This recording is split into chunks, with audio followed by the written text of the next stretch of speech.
Salam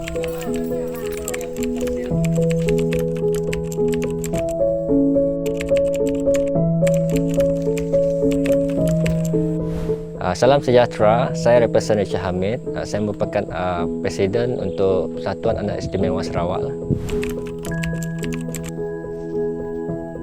Kebun cili ini sudah lama, beberapa kali kursus telah diatur. Program ini kita pernah dulu diadakan di Lundu dan berhasil. Dan sekarang kita mengadakannya di kawasan Siburan. Program ini kita bermula pada akhir tahun lepas. So dalam bidang ini lebih kurang dalam 3 tahun. Staff dia mostly kebanyakan local people here. Ada juga staff dia merupakan anak dia pun ada OKU juga. Yang second thing, this program adalah untuk create income untuk persatuan. Yang ini hijau punya kena tunggu lah. Yang ini boleh ambil. Boleh ambil. Kalau ini boleh ambil. Macam ni. Tak boleh.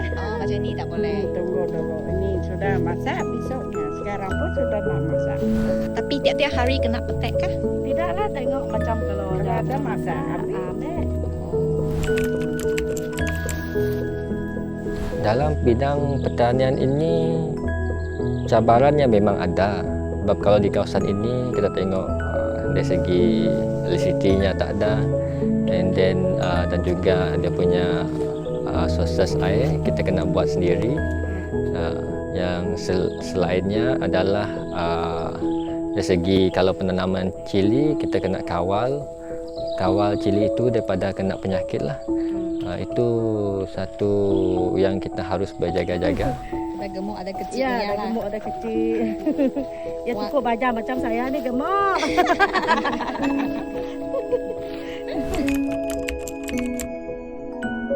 Bagi saya, setakat ni sebab saya berjumpa dengan HNL, mereka memang betul-betul mahu membantu OKU lah.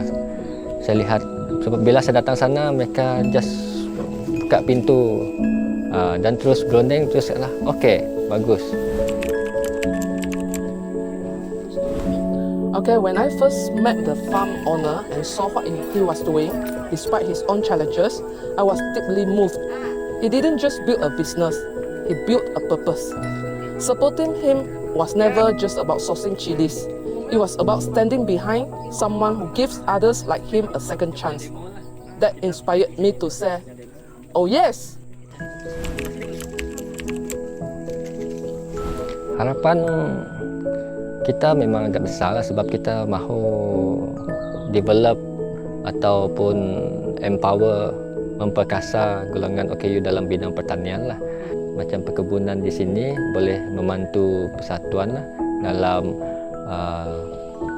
dalam dana untuk mengadakan aktiviti dan juga membantu golongan ahli-ahli yang OKU lah, persatuan tu.